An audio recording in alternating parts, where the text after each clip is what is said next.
Thank you for your patience, everyone. The First BanCorp third quarter 2025 financial results will begin in 5 minutes' time. In the meantime, you can register to ask questions by pressing star followed by one on your telephone keypad.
Hello and welcome to the First BanCorp third quarter 2025 financial results.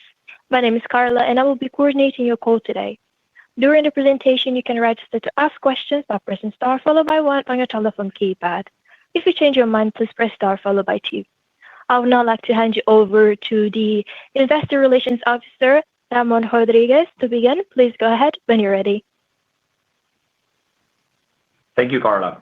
Good morning, everyone, and thank you for joining First BanCorp's conference call and webcast to discuss the company's financial results for the third quarter of 2025. Joining you today from First BanCorp are Aurelio Alemán, President and Chief Executive Officer, and Orlando Berges, Executive Vice President and Chief Financial Officer. Before we begin today's call, it is my responsibility to inform you that this call may involve certain forward-looking statements such as projections of revenue, earnings, and capital structure, as well as statements on the plans and objectives of the company's business. The company's actual results could differ materially from the forward-looking statements made due to the important factors described in the company's latest SEC filings. The company assumes no obligation to update any forward-looking statements made during the call. If anyone does not already have a copy of the webcast presentation or press release, you can access them at our website at fbpinvestor.com. At this time, I'd like to turn the call over to our CEO, Aurelio Alemán. Thank you, Ramon, and good morning to everyone, and thanks for joining our call again today. I will begin by briefly discussing our financial performance for the third quarter, then move on to discuss our outlook for the franchise. We're definitely very pleased with the progress on the quarter as we deliver another exceptional quarter of financial results that underscore our ability to produce consistent returns to our shareholders and consistent progress in our franchise metrics. We earned $100 million in net income during the quarter, including the benefit of certain non-recurring special items that Orlando will explain later. However, adjusted for these items, normalized earnings per share grew 13% when compared to the prior year. Most of the improvement came from record net interest income, a well-managed expense base, and disciplined loan production. Turning to the balance sheet, our strong capital position enabled us to continue supporting our clients on the loan production side. We grew total loans by $181 million, or 5.6% linked quarter annualized, surpassing $13 billion in total loans for the first time since 2010. Since the beginning of the second quarter, we've been experiencing slowdown in consumer credit demand. Especially, I want to comment on the auto industry, which has been below our original expectation for the year. After the sector-specific tariffs were announced in April, industry-wide sales began trading down, which has negatively impacted overall loan origination in this space during the year and loan mix production. For some additional context, total retail sales in our industry are down 7% year to date as of September, but when looking at the third quarter sales, they are below 17% compared to the third quarter of the prior year. Thankfully, we've been able to mitigate this slowdown by executing a growth plan within the commercial and construction lending segment, coupled with a steady loan production progress in the residential mortgage business. It's about business diversification and regional diversification contributing to that. In terms of deposit, it was a good quarter. We grew $140 million on core franchise deposits. Trends in the market flows remain favorable. Although we're seeing higher competition in yield-seeking flows, we believe that could be temporary, particularly from affluent customers and government relations. That said, we continue to focus on what is our core deposit franchise while deploying a measured approach to retaining valuable core customer relationships. In terms of asset quality, credit continues to behave in line with expectations. Consumer charge-off is stabilizing, healthy commercial credit trends, and a 7% reduction in non-performing assets. Finally, our earning performance translated into growth across all capital ratios while expanding our loan book organically and being able to repurchase another $50 million in shares of common stock. Consistent with the strategy of returning 100% annual earnings to shareholders, as we announced yesterday, our board authorized an additional $200 million share buyback program that we expect to execute through 2026. Please, let's move to slide 5 for some additional highlights on the macro. In terms of the macro, the operating background remains, I have to say, stable, with on certain elements that are surrounding us as we continue to monitor and assess the potential impact that evolving trade dynamics are bringing to the market. Any potential impact of federal government shutdown, tariff-related inflationary pressures are having pressure on businesses and consumers across our regions, as everybody's realizing. That said, we are encouraged by the resiliency of the labor markets in Puerto Rico, the continued improving trend of the tourism activity, and the recently announced investments of manufacturing companies expanding production capacity in Puerto Rico or establishing new facilities. We believe, that the ongoing expansion of the manufacturing sector, coupled with the consistent flow of federal disaster funds earmarked for infrastructure, will continue to support local economy for the years to come. Our franchise is in a great position to benefit from the tailwinds, and we expect to strategically deploy our excess capital to continue growing organically our regions.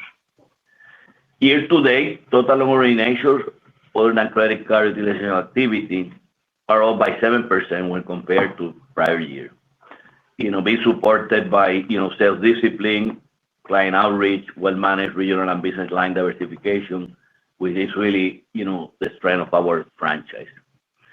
Based on current commercial lending pipelines, the evolving rate environment, and the ongoing normalization of industry-wide auto sales, our loan growth guide for the year will probably be closer to the 3-4% range, depending on commercial credit line uses and any level of unexpected paydowns that we don't have knowledge today. We will provide an updated guide on our for 2026 once we report our fourth quarter in January, and also full year forecast for next year. With that, I would like to thank you for your interest in FirstBank. I'm definitely very proud of our team's accomplishments to 2025. I look forward to a strong end of the year. And now I will turn the call to Orlando to go over financial results in more detail before we open the call for questions. Orlando? Hey, good morning, everyone. As Aurelio mentioned, we had a strong quarter with a net income reaching $100 million or 63 cents a share. That compares to $80 million or 50 cents a share in the second quarter. Return on average assets for the quarter was 2.1%, much higher than last quarter. This quarter did include a few things that I'm going to touch upon. We had a $16.6 million reversal of valuation allowance on deferred tax assets that are related to net operating losses of the holding company. This quarter, new legislation was enacted in Puerto Rico allowing limited liability companies to be treated as disregarded entities. Based on this change, we now expect that NOLs of the holding company will be mostly utilized against revenues from one of its subsidiaries, resulting in the reversal. Also, during the quarter, we collected $2.3 million in payroll taxes related to the employee retention credit. That's been outstanding for a while, but we collected it this quarter. And it resulted in a reduction of payroll costs, obviously. And we also recorded a $2.8 million valuation allowance for a commercial other real estate property in the Virgin Islands as a result of an ongoing litigation which involved potential loss of title of the property. If we were to exclude the DTA valuation allowance and the employee retention credit components from results, non-GAAP adjusted earnings per share were 51 cents, and return on average assets was 1.7%. The quarter also had a reduction of $3 million in provision as compared to last quarter. Provision was $17.6 million. This was mostly due to a $2.2 million benefit in the allowance for residential mortgages. We've seen improved updated loss experience in this portfolio, and also the projected macroeconomic for unemployment has an improvement in the trends. In terms of net interest income, we reached $217.9 million for the quarter, which is $2 million higher than last quarter. That includes a $1.3 million improvement due to an extra day in the quarter. Compared to the third quarter, net interest income, the third quarter of 2024, net interest income, it's 8% higher. Net interest margin for the quarter was 457, 1 basis point higher than last quarter. And over the last 4 quarters, margin has grown 32 basis points. Debated in prior calls, the reinvestment of the cash flows from the investment portfolio resulted in a 16 basis points expansion in the investment portfolio yields. However, the margin ended up growing less than the 5 to 7 basis points guidance we had provided. As Aurelio mentioned, we saw a slowdown in consumer lending originations for the quarter, which was below our expectations and ended up reducing the average balance in the portfolio by $12 million. Remember, these are high-yielding portfolios, and they are more accretive to net interest income. Also, we saw increased competitive pricing pressures that led to a 15 basis points increase in the cost of government deposits and a 2 basis points increase in the cost of time deposits. The average cost of all other retail and commercial deposits remained flat at 72 basis points as compared to prior quarter. In addition, when we look at the mix of deposits, we see a shift with time deposits growing $166 million at the end of the quarter, while lower cost interest-bearing non-maturity deposits decreased $45 million. Regarding other loan portfolios, we saw improvements in the quarter with net interest income on commercial loans increasing $3.8 million, related to $126 million increase in average balances, 3 basis points increase in yields, and we had an extra day in the quarter, which also improved the net interest income. The average balance on the residential portfolio grew $19 million for the quarter. For the fourth quarter, we will continue to benefit from yield improvements from the reinvestment of the cash flows from the investment portfolio, but this will be partially offset by the 2 projected Federal Reserve rate cuts that would result in reduction in yields on the floating commercial loan portfolio, as well as the cash balances at the Fed. Remember, we have a floating commercial portfolio, which about half of it's floating with either prime or SOFR mostly as it's priced today. Considering that we have an asset-sensitive position, repricing on the asset side will happen faster than on the liability side.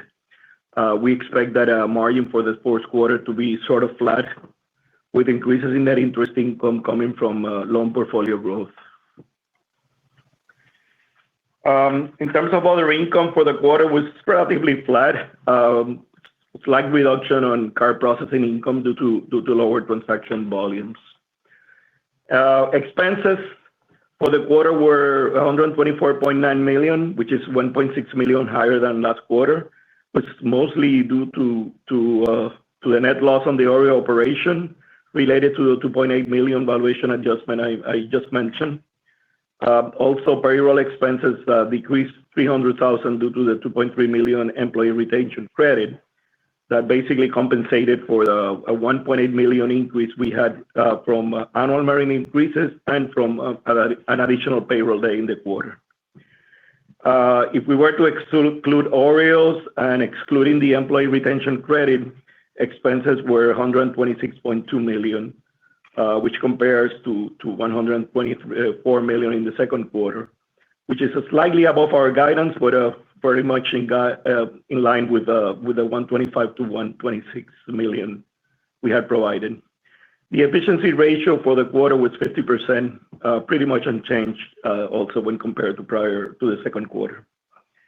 The projected expense trend for technology projects and business promotion efforts we plan to do in the fourth quarter, and so we reiterate our guidance expense base of $125 to $126 million for the next couple of quarters, and still believe our efficiency ratio efficiency ratio will be in that range of 50 to 52%, considering expenses and income components.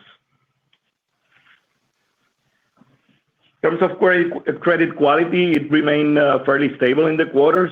NPAs decreased $8.6 million, basically $3.8 million decrease in non-accrual loans, mostly residential mortgages and CRE loans, and a $5 million reduction in OREO balances.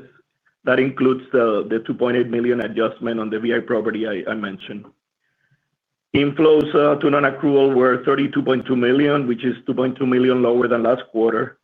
Mostly commercial and residential mortgage inflows of $6.7 million, which are offset by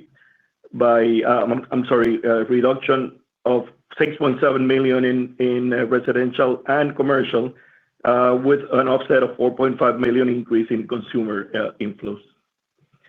Loans in early delinquency, which we define it as 30 to 89 days past due, increased $8.9 million, mostly one case in the Florida region, a $6 million commercial case that the payment was not received until later in October. In terms of consumer loans, early delinquency, it remained relatively flat from the second quarter, increasing only $300,000. Moving on to the allowance. The allowance is down $1.6 million to $247 million. The decrease is mainly in the residential mortgage portfolio as loss severities have continued to improve. On the other hand, the allowance for commercial loans increased based on the portfolio growth and some deterioration that is projected on the CRE price index as part of the macroeconomic forward projections. The ratio of the allowance for credit losses to loans decreased 4 basis points to 189, and this was mostly a decrease of 9 basis points in the allowance for credit losses on the residential mortgage portfolio. Net charge-offs for the quarter were $19.9 million, 62 basis points of average loans, which is up about $800,000 from prior quarter, or 2 basis points. Last quarter, we had an $800,000 commercial loan recovery, and this quarter we did not have any of this size to offset some of the charge-offs. As Aurelio mentioned, consumer charge-off levels continue to be normalizing, and commercial charge-off continue to be very low. On the capital front, again, our strong capital base continues to support the actions of share repurchases and dividends. During the quarter, we declared $29 million in dividends and repurchased the $50 million in common stock we had mentioned. Regulatory capital ratios continue to build up as these capital actions were offset by the earnings generated in the quarter. In addition to all of this, we registered a 6% increase in the tangible book value per share to $11.79, and the tangible common equity ratio expanded to 9.7%, also due to the $49 million improvement in the fair value of available for sale securities. The remaining AOCL still represents $2.42 in tangible book value per share and over 177 basis points in the tangible common equity ratio. As we announced yesterday, our board approved an additional $200 million in share repurchase. Our intention is to continue the approach of opportunistically executing on our capital actions based on market circumstances, with the base assumption of repurchasing approximately $50 million per quarter through the end of 2026. But again, as we have done so far, we will continue to deploy our excess capital in a thoughtful manner, looking for long-term best interests of our franchise and our shareholders. With that, operator, I would like to open the call for questions. Sure. We will now begin the question and answer session. If you'd like to ask a question, please press star followed by 1 on your telephone keypad. If you change your mind, please press star followed by 2. When preparing to ask your question, please ensure your device is unmuted locally. We will make a quick pause here for the questions to be registered. Our first question comes from Brett Rabatin with Hovde Group. Hey guys, good morning. Wanted to start off. Just want to make sure on the tax situation. That's one time, right? That doesn't continue from here in terms of any benefit.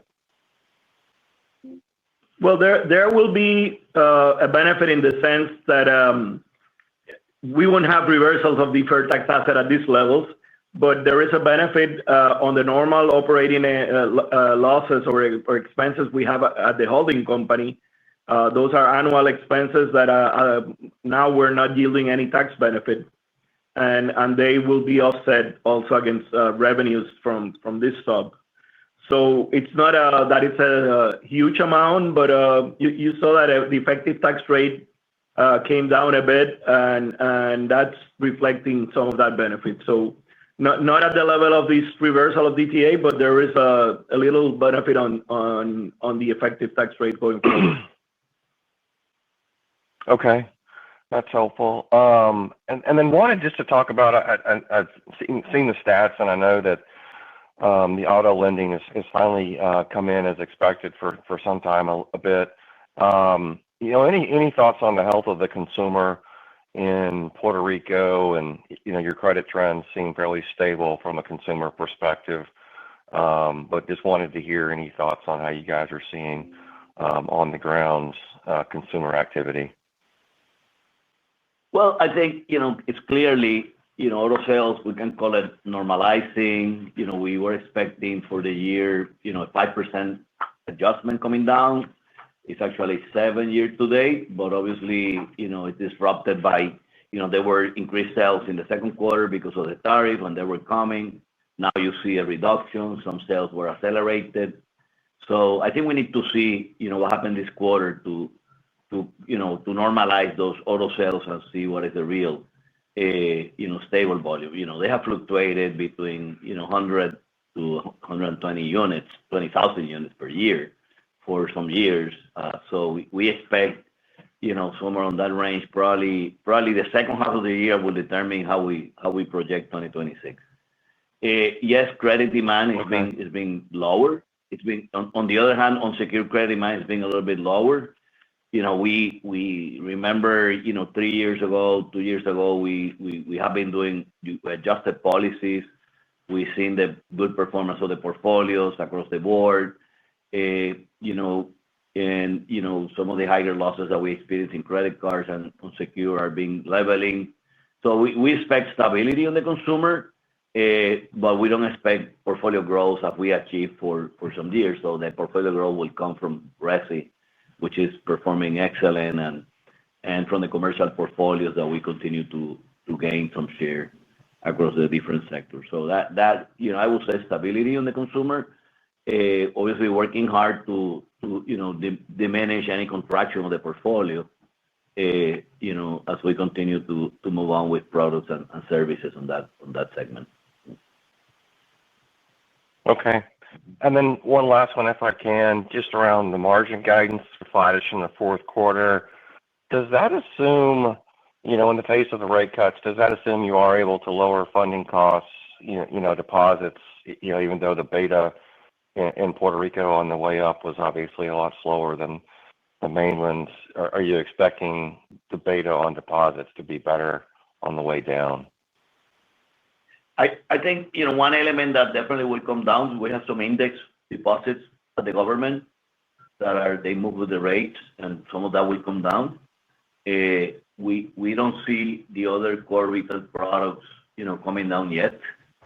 Other than time deposits, that we do see some reduction. Other than time that they happen, they move with the market.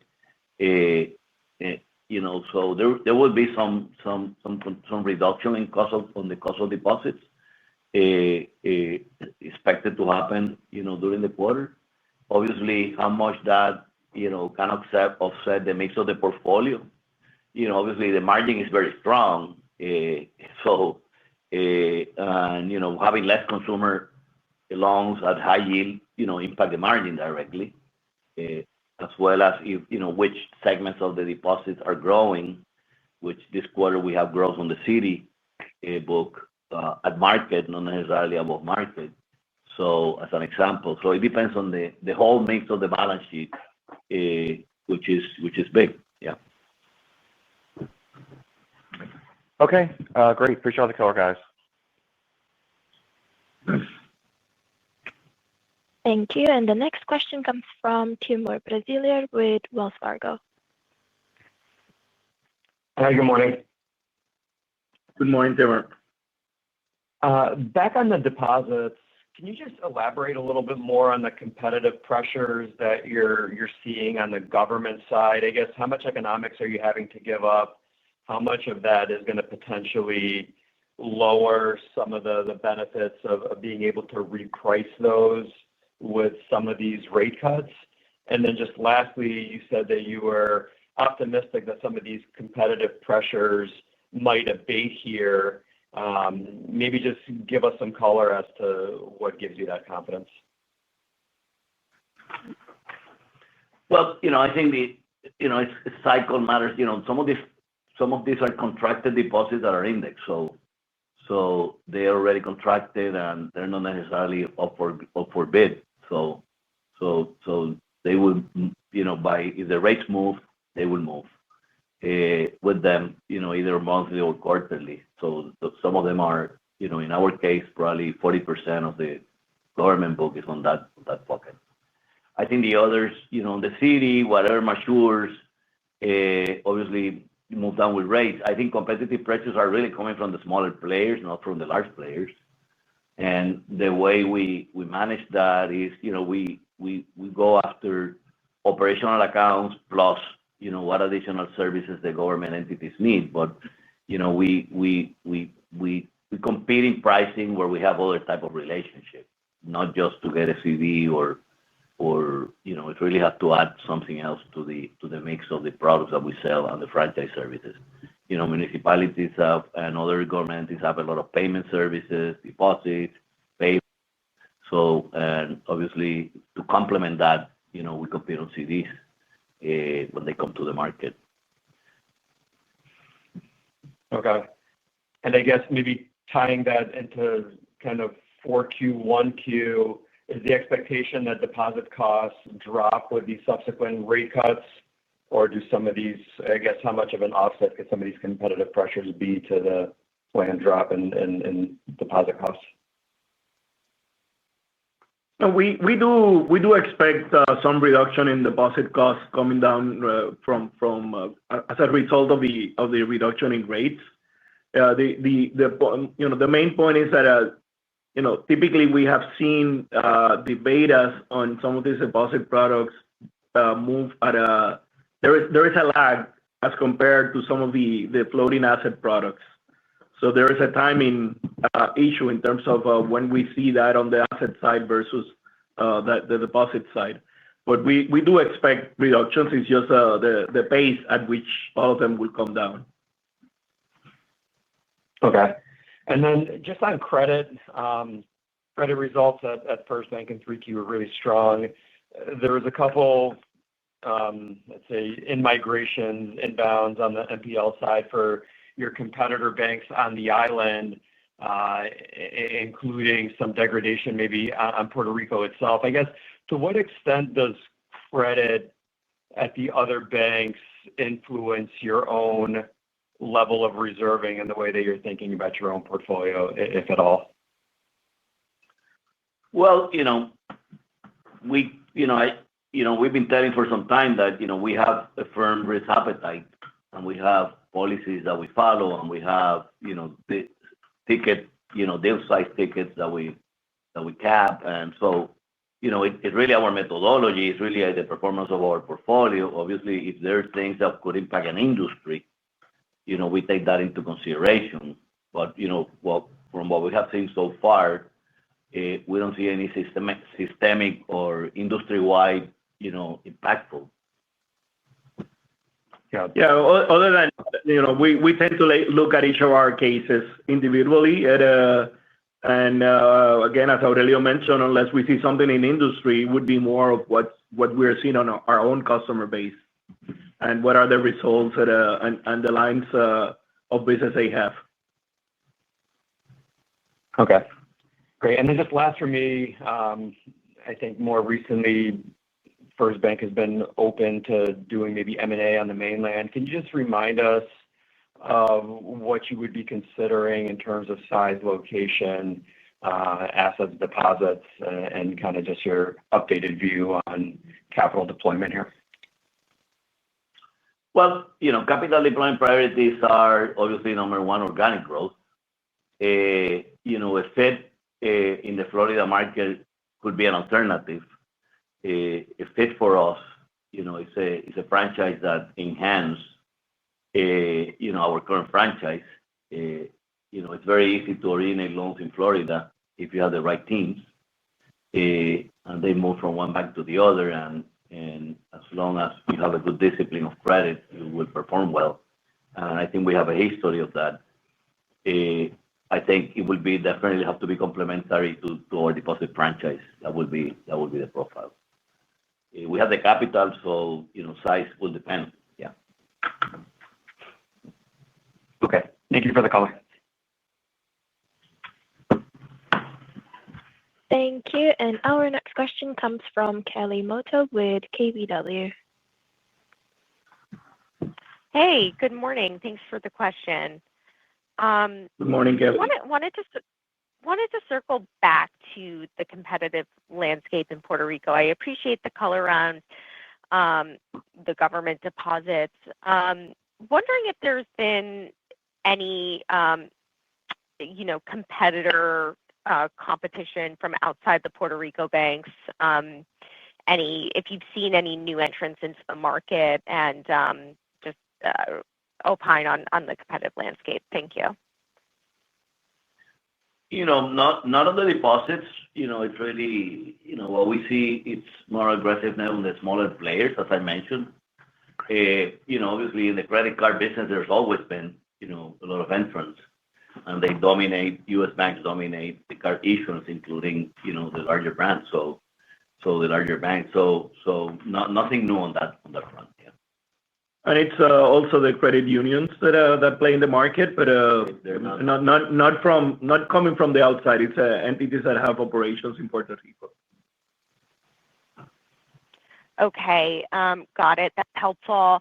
There's I'm been sorry. a lot in the The news only caveat, Yep. Kelly. I'm sorry. The only caveat is there is one player, big player, which is called the U.S. Treasury, and so you face that with some of the high-end customers that they could move monies into treasuries. Yeah. Got it. That's helpful. There's been a lot of news on onshoring, early glimmers of that picking up and helping Puerto Rico. Have you seen any notable impacts, and how should we be thinking about that, more from a high level in terms of the potential? Yeah, I think in the short term, they have announced a few deals, and we will try to put some more detail on that in our investor deck. More granular things that have been already approved or negotiated. We're trying to get more data on that. In addition, but we don't see that. It's really in the short term. It's probably we continue to sustain and improve the construction sector, and whatever is related to materials and the labor-related benefit of that. But not necessarily we see anything that most flows through the economy other than that impact in the short term. As we see these expansions become operational, then we'll probably see more employment, better compensation, and expansion of the workforce. Yeah. But we don't expect that until probably second half 2026 or further. But the good thing is it's a long-term benefit to sustain the economy of the island rather than having a long-term risk by not having this commitment. Yeah. Got it. That's really helpful. And then I guess circling back to the margin, I know you guys have had we saw a nice uplift from on the securities book. Can you remind us about the cash flows on that, one, and then two, what the new loan yield originations look like, just so we can kind of get a sense of the potential offset to some of the floating rate dynamics that you already articulated? So we have about $600 million of cash flows coming in this fourth quarter. The yields on that are around 1.5% on average. So that would be some of the cash flows that would immediately reprice. We also have about $1 billion more in the first half of 2026 that also, on average, are yielding that 1.5% that it's also come due. Obviously, with rates coming down, the reinvestment component, it's a bit lower than what we were. We're seeing rates somewhere between 50 to 100 basis points lower already in some of the reinvestment options within our policy guides. And some of it, obviously, could go into lending. But as Aurelio made reference to, it would be more on the commercial and residential side. Okay. And if your loan book right now is 777, what the new loan origination yields look like at, I guess, in Q3? You're talking about the overall, or you're talking about just that's the average yield. Those are average yields, including consumer.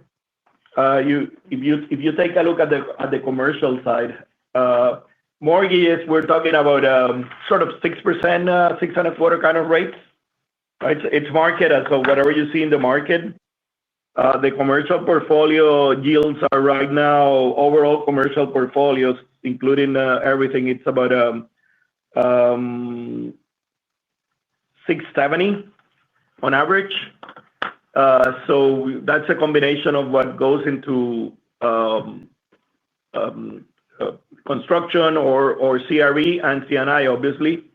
So that we are not seeing big changes on spreads. It's a function of the base. The base meaning the base rate, which we either SOFR or Prime, which are the main ones. That would be the ones, the adjustments we'll see, but not necessarily on the spreads. It's a more consumer yields are going to be similar to what we have now, but it's only an issue of what's the level. Consumer on average are about 10.5%. That what we have in the blended in the whole portfolio of consumer portfolio, and that should stay sort of around those levels. But it's a function of volume more than anything on the consumer. Okay, thank you.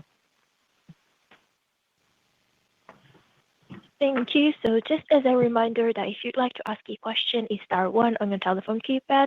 The next question comes from Aaron Siganovic with Truist Securities. Thanks. I'm sorry if you mentioned this, but what's your outlook for loan growth into the fourth quarter? I think you said that NII is expected to be higher despite the kind of flattish NIM. Just thinking about what you're thinking there on loan growth. Yeah, I did mention that we have the guidance that we have for the full year is between 3% and 4%. And I think the original guidance was 5%, mid-single digit. This is actually considering what happened in the auto lending side over the third quarter and actually part of the second quarter. It's a primary driver. Okay. Some offset has been provided by mortgage, and we do have a fairly strong pipeline in the commercial. Obviously, there's always timing issues on those, but the pipelines continue helping. Okay. And you announced a new share repurchase program, and there's still some remaining authorization from the prior plan. Can you talk about the cadence you're expecting in terms of share repurchases over the next several quarters? Well, we always been opportunistic in the market, and we still have $38 million from the this year authorization. We can move back and forth and increase or decrease as we believe is prudent. Again, open market is our approach. No ASRs are on schedule or as part of the strategy. So we'll continue monitoring. Yeah, as I mentioned, our base assumption continues to be around $50 million a quarter. Obviously, with the flexibility or the optionality of saying a little bit more, a little bit less, depending on what are the circumstances on the market. Perfect. All right. And then lastly, just to follow up on the mainland M&A question, I mean, it seems like a lot of other mainland banks are also looking to expand in that geography. Would you say that the environment currently would be somewhat challenging to get a deal done, around that area? Again, opportunities come and go. So, we'll see. We'll continue to monitor and see, what could happen. I think there's some, if you see some of the bank reports, obviously there's a credit cycle being more reflected in the U.S. So that could bring opportunities. Got it. Okay. Thank you. These have always a timing opportunity. Thank you. Right. The next question comes from Steve Moss with Raymond James. Good morning. Maybe Morning, Steve. Orlando, just following up. Morning, and maybe just following up, Orlando, on the margin here in terms of the timing of the cash flows from the securities portfolio. Is that just, is that throughout the quarter, or is that kind of late in the quarter to impact the margin? Well, you saw it's not really equally spread, but you can assume it's on average. November and December tend to be the highest in terms of the cash flow coming in. You saw that last quarter we had that 16 basis points pickup. So we had about $500 million for the third quarter. Those were the cash flows, more or less, that were having the big repricing impact. So we, and all of it did not benefit the third quarter. Some of it we'll see in the fourth quarter. So it averaged out a bit. So we should see a pickup. Obviously, with the only difference, it's what I mentioned, that we are seeing rates, the options that we have in rates being between 50 to 100 basis points lower, based on our policy guidelines of what we put in the portfolio. As you know, we don't put much of credit risk in the portfolio. It's more of a interest rate more than anything. Right. Okay. Just appreciate that color. And then on the loan loss reserve here, you guys have made a number of, I guess, qualitative adjustments, if you will, over probably the last 12 or maybe 18 months. Just kind of curious here, kind of as you think about credits performing quite well on the island for an extended period, your consumer credit charge-offs are lower year over year. Just kind of curious as to, where you think that reserve ratio could shake out over the next 6 to 12 months. It's we don't talk about specific guidance like that is specific, but what I can tell you is that on the mortgage side, we have seen the trends with the lower charge-offs, that our methodology uses historical loss information that it's updated all the time. And obviously, as you get more history with better numbers in terms of losses, that improves the ratio. So the residential reserves should come down. There is always an uncertainty on the forecast, the macroeconomic forecast projections.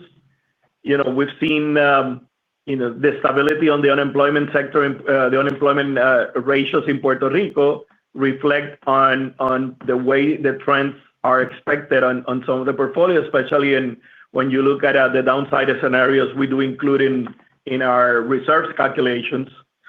So mortgage, I do expect, with credit expectations we have, that it would continue to come down a bit.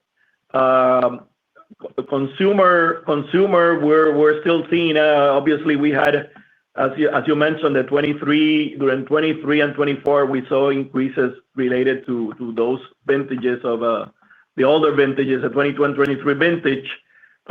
We see more stability now on the charge-offs, and that affects calculations. So that for now will be sort of stable, I would say, in the meantime. And commercial has been pretty good, so I don't see major changes in commercial. Okay, great. I appreciate all the color. Thank you. Thank you, Steve. Thanks, Steve. Just as another reminder that if you'd like to ask a question, it's star one on your telephone keypad. We have a follow-up from Kelly with KBW. Hey, thank you for letting me jump back on. I just wanted to close the loop on the tax rate, just given it looks like the FTE adjustment is up a bit and there was some noise in the quarter. Do you have a good approximation of what the go-forward tax rate looks like here? Is it any materially different after adjusting for some of these one-time things you had in the quarter? Any help would be appreciated. The number that we put in the press of effective tax rate of about 22.2%, which is the estimated for the full 2024-25, already reflects some of this expected improvement. So I would say that's a good number to use as a guidance. Remember that with a few things here and there, as we reinvest on the investment portfolio, a large chunk of that would have tax benefits, and since we are reinvested at better yields, that reflects on the rates. Then you have other components of the operations on some of the growth on the commercial lending side. That's on a taxable side. So the 22.2, I think, reflects fairly good a number that should be between that 20 to 25. I'm sorry, 22 to 22.5% range. It's what I'm expecting. Got it. Now. I apologize. I missed that in the release. Thank you. Yeah. Thank you. So just as a final reminder, is star one on your telephone keypad to ask a question. And as we have no further questions in the queue, I will hand back over to Ramon Rodriguez for any final comments. Thanks to everyone for participating in today's call. We will be attending Hovde's Financial Services Conference in Naples on November 4. We look forward to seeing a number of you at this event, and we greatly appreciate your continued support. Have a great day. Thank you. Thank you, everyone, for joining today's call. This concludes the call. Please, you may now disconnect. Have a great day.